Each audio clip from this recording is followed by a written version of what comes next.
Les drapeaux israéliens et palestiniens côte à côte sur la tour Eiffel, symbole de la solution à deux États défendue par la France, est porté ce lundi à l'ONU pour une journée qui s'annonce historique. Après le Royaume-Uni, le Canada, l'Australie et le Portugal qui l'ont fait ce dimanche, la France va reconnaître officiellement l'État de Palestine en marge de l'Assemblée générale des Nations unies à New York, une initiative d'Emmanuel Macron qui doit s'exprimer en ce sens à 21h heure de Paris. Dimanche, il expliquait sa position à la télévision américaine.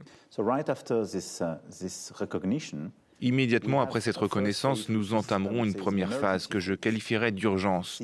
Cessez-le-feu, libération de tous les otages et troisièmement, rétablissement des voies humanitaires et stabilisation de Gaza. Il y a ensuite un deuxième volet, celui de l'après. Nous y reviendrons. Comment organiser Gaza en termes de gouvernance, de sécurité, de reconstruction? Et un troisième volet, la perspective des deux États. Mais reconnaître aujourd'hui un État palestinien est le seul moyen d'apporter une solution politique à une situation qui doit cesser.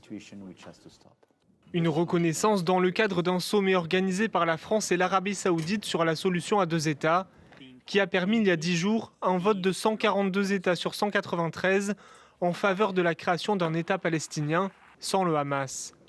Paris ne fixe plus de conditions comme la démilitarisation du Hamas pour reconnaître l'État palestinien, mais elle attend la libération des otages pour concrétiser certains actes. Mais vous ne faites pas de la libération des otages une condition avant la reconnaissance. Pour nous, ce sera une exigence très claire avant d'ouvrir par exemple une ambassade en Palestine.